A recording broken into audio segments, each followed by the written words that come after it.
Olá pessoal, tudo bem? Continuando, vamos continuar agora as partidas clássicas, super clássicas, né, do torneio de Zurich 1953. Agora uma partida muito interessante entre Effingeller e o Najdorf. Najdorf é um polonês que se radicou na Argentina, ficou por lá. Se eu não me engano, foi perto da Segunda Guerra Mundial. Parece que a Alemanha invadiu a Polônia e ele ficou. Está disputando um torneio na Argentina. Se eu não me engano, Effingeller é russo. E não é o Najdorf, jogou justamente a siciliana Najdorf, que é a siciliana que eu mais gosto de jogar. Mas vamos lá, foi uma partidaça. Geller tá de branca, saiu com E4, Najdorf C5, cavalo F3, Najdorf D6, rompeu a siciliana, C por D4, cavalo por D4, cavalo F6, cavalo C3 e o que caracteriza a Najdorf, o A6, bispo E2. Esse bispo E2 é muito interessante enfrentar a Najdorf com esse bispo saindo nessa casa. Aqui vocês vão ver um jeito muito interessante de enfrentar a Najdorf. Para quem gosta de jogar aí contra a Najdorf, foi uma maneira muito interessante que Geller enfrentou a Najdorf do Najdorf. E5, cavalo B3. Tudo isso daí como é que fala? É o padrão deles. Sempre se der até agora, jogam desse jeito igualzinho. Bispo E6, roque, cavalo B7, F4. Geller tá fazendo um ataque muito interessante na Najdorf, contra a Najdorf. Dama C7, F5,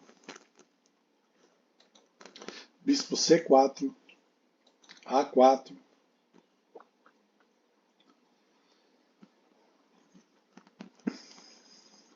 Contra o sistema Najdorf frequentemente usado, Geller preparou um plano para dominar as casas brancas no centro e no flanco do rei. F5 foi jogado para levar o bispo a C4. Na realidade, ele queria levar o bispo a C4, onde será trocado. A4 é jogado para restringir o jogo preto na ala da dama, justamente para evitar P5.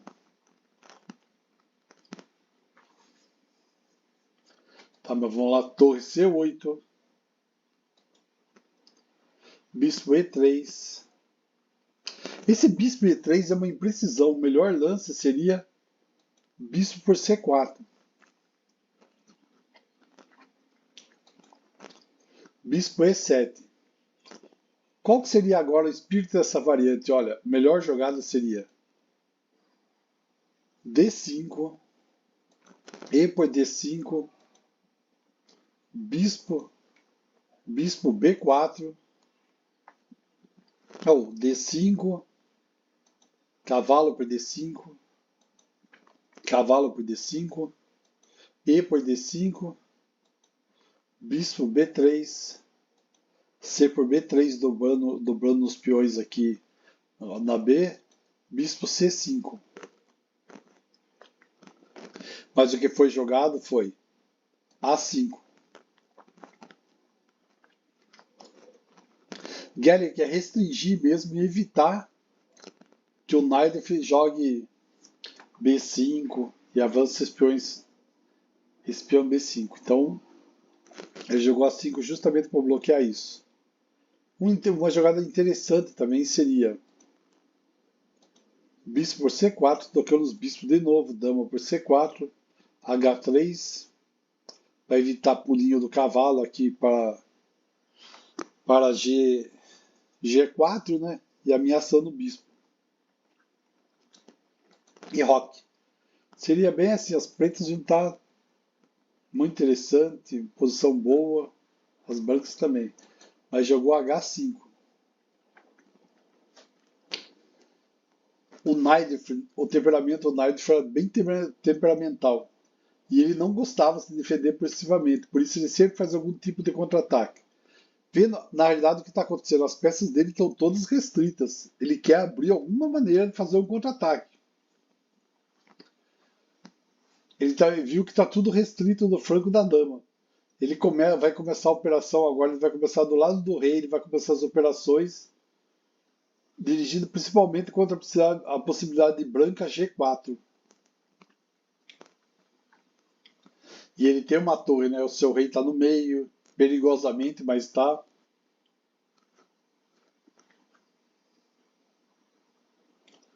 Mas vamos lá. Bispo C4, dama por C4. Agora eles entraram na variante que a gente tinha falado ali atrás. Torre A4, para expulsar a dama daí. A dama voltou para C7. H3, para restringir também a mesma coisa, vai restringir qualquer possível expansão na área do rei. Ó, o peão de G não vai conseguir expandir porque tá, e ele já está brincando qualquer chance de jogar cavalo G4, que seria um lance interessante aqui. O cavalo aqui, nessa casa de G4. H4.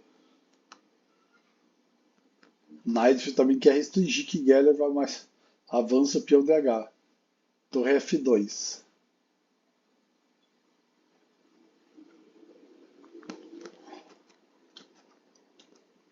B5. Knight resolveu expandir, que é uma das variantes mesmo da Knight, é expandir aqui na hora da dama. Ele vai sacrificar um peão para ter iniciativa. Se Geller aceitasse o sacrifício, mas Geller não encontra uma solução tranquila para o problema. Ele recusa ganho de material e com uma série de excelentes jogadas obtém a vantagem posicional, embora Nyder conceda o ponto de exclamação a este lance. O que seria melhor nessa posição? A melhor jogada seria dama C6. Vamos voltar à partida. Jogou B5, pegou em passando, né? A por B6, cavalo por B6, bispo por B6.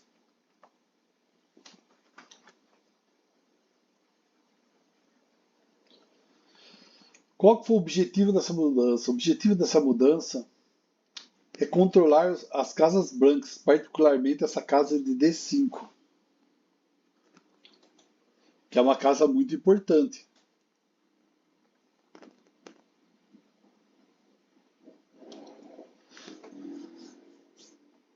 E o que as brancas fizeram? Justamente para controlar D5, ele foi lá e eliminou uma peça, eliminou o cavalo que protegia D5.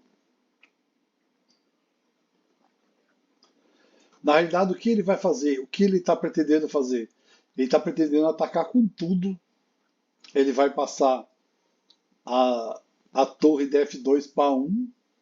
Ele vai trazer essa torre. Qual que é a intenção dele? A intenção dele claramente é trazer essa torre para cá. Tirar a dama, é lógico, vir com essa torre para cá. Dama talvez para cá. Para atacar esse peãozinho de G6, de A6. Mas vamos lá. Dama por bispo, dama E2. Ó, ele começou o plano dele, ó. Ele está fixando o peão lá de A6. Você vai ver muito interessante que todo jogo vai daquele lado para aquele peão de A6. Vai defender o A6 com torre A8, rei H2. Fez o roque, rook F1, torre A7, justamente para dobrar as torres. Vai jogar depois torre A8. Aqui dobrou as torres. Lá também dobrou as torres. Aqui o que ele está fazendo? Ele está defendendo o peão de B com a torre, justamente para ele poder tirar esse cavalo daqui, botar esse cavalo no jogo. Porque ele defendendo vai impedir a entrada da dama e vai colocar esse cavalo que está passivo em jogo.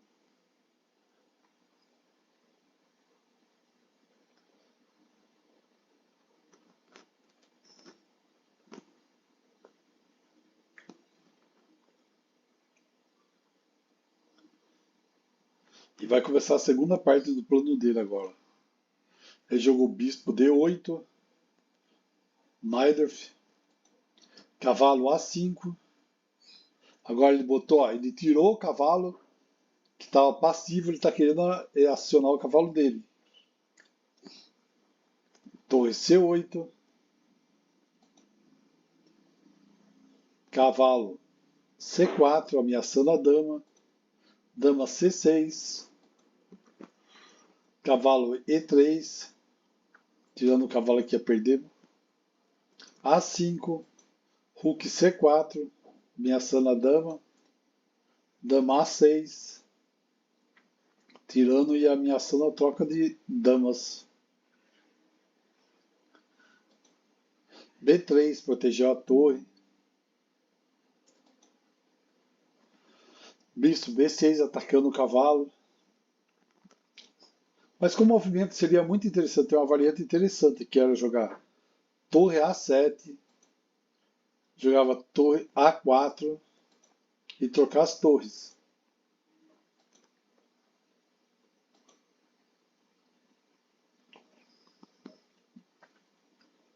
E as brancas ficam melhor, né?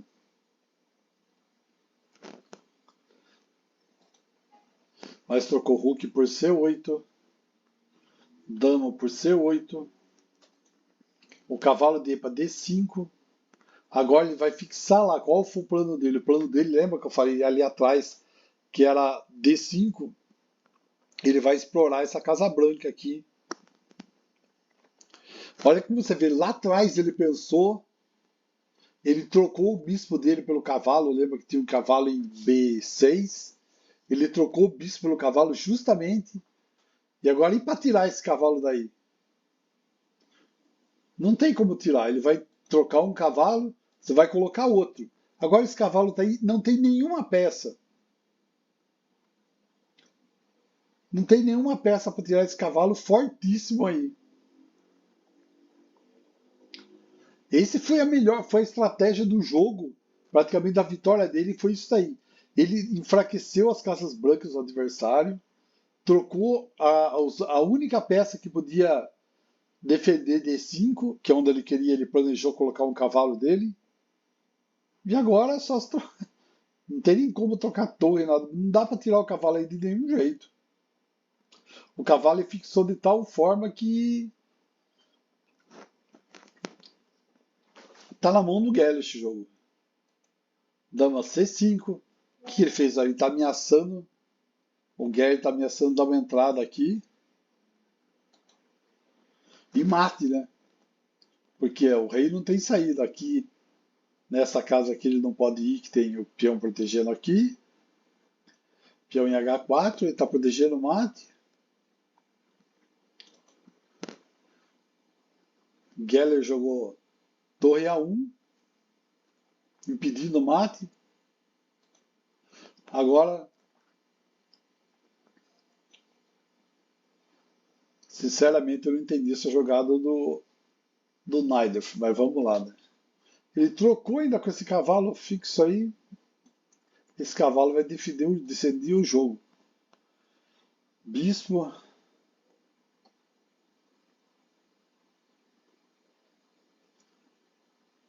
que aconteceu? Tinha umas jogadas interessantes aí. Aqui havia uma chance, ó, porque B por C.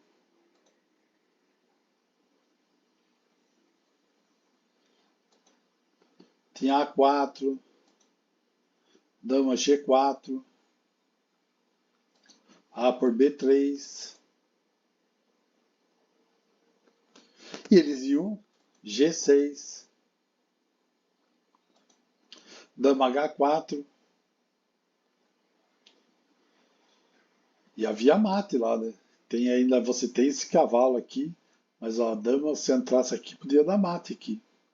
Também tem essa jogada aqui, A4, dama G4, dama F2, F6, dama G3, trocou as damas, dama G3, ganhou um peãozinho aqui, avançou aqui,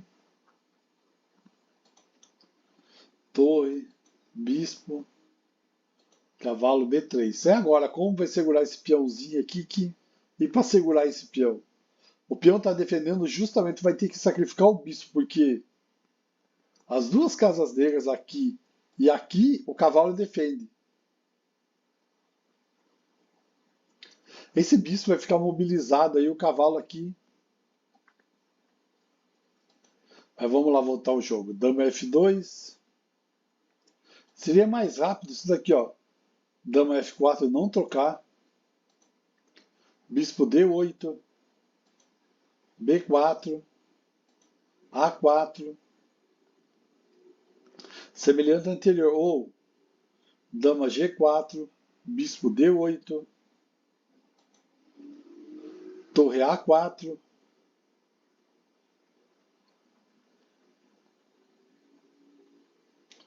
E podia jogar torre C4 ou B4, né? Avançar o peão no B4. Gallery, no entanto, evita as duas linhas sem se preocupar com a possível vantagem que delas deveria, mas prefere ganhar no estilo posicional. E lá vai ele. Bispo por F2. Voltando, nós vamos voltar, foi isso daqui. Bispo por F2. Torre F1. Bispo D4.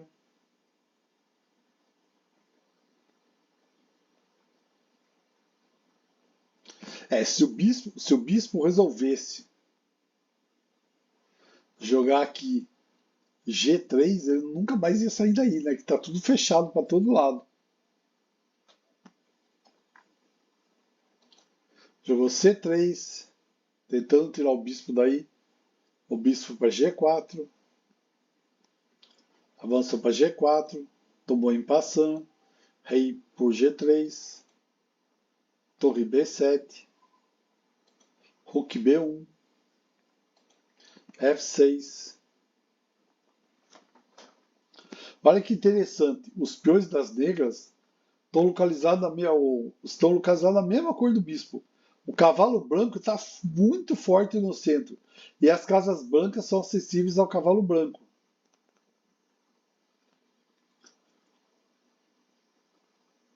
A única coisa é que ele precisa obter um peão passado mesmo. F3. Agora ele começa a tirar o rei e avançar o rei, né? Os dois, né? Rei E2, Rook B8. B4. G6. Dama D3. O que seria interessante aqui, ó? Pode ter essa alternativa F por G,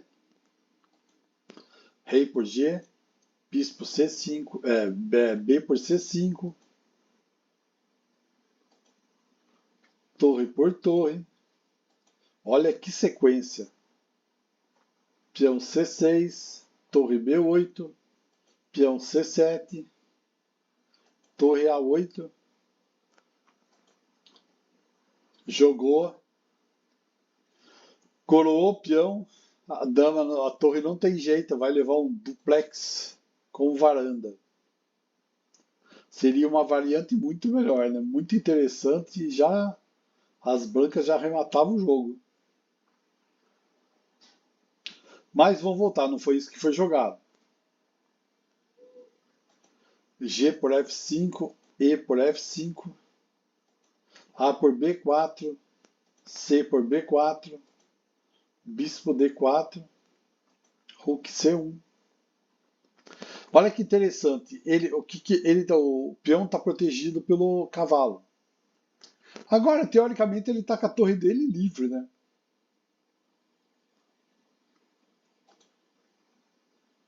Aí jogou rei G7, cheque, rei H6, rei E4,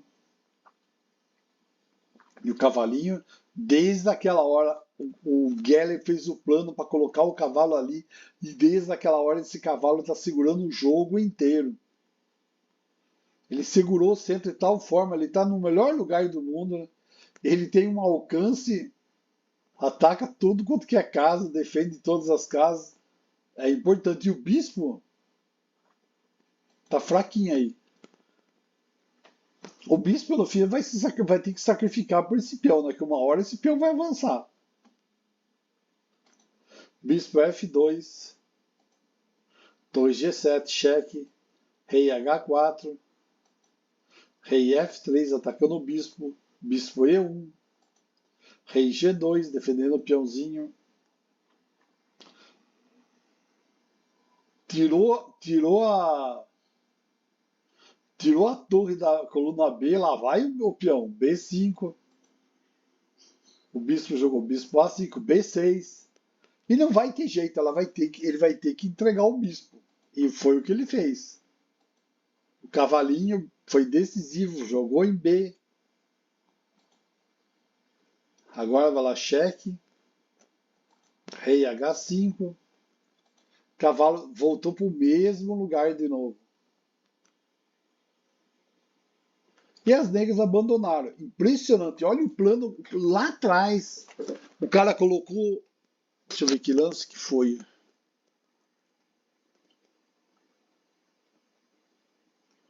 Foi naquelas trocas de cavalo.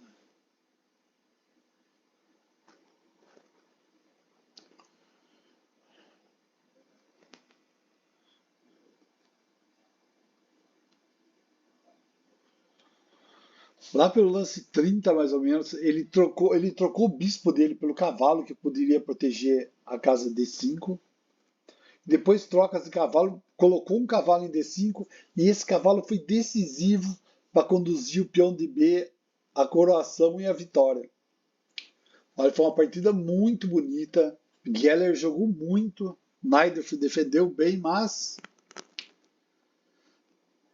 esse cavalo foi muito importante. A precisão dos dois, o Geller foi 87,7 e o Najdorf foi 81,4. Não foi muito grande dessa vez, né? Que a maioria das partidas que a gente estava olhando, os caras passavam de 90. Mas vemos, é muito alto pela época. Então, pessoal, é mais uma partida muito interessante, essa partida muito didática. É o que todo mundo fala, os clássicos são muito importantes. Tem muitas pessoas que falam, só a partida antiga, a partida velha, só quer estudar as partidas de hoje. Pessoal, os grandes mestres estudam as partidas clássicas. E você pode procurar, todos os grandes mestres falam a mesma coisa. De você estudar as partidas clássicas. Sempre. Pode pegar quem for, Leitão, Clicker, todo mundo vai falar a mesma coisa. As partidas clássicas são muito importantes para o desenvolvimento de qualquer enxadrista. Valeu, pessoal, muito obrigado, até mais. Mas eu vou trazer uma partida mais atual hoje, vou ver se eu consigo analisar uma partida de Wake and Z de hoje e mais tarde eu coloco. Tá bom? Valeu, pessoal, até mais.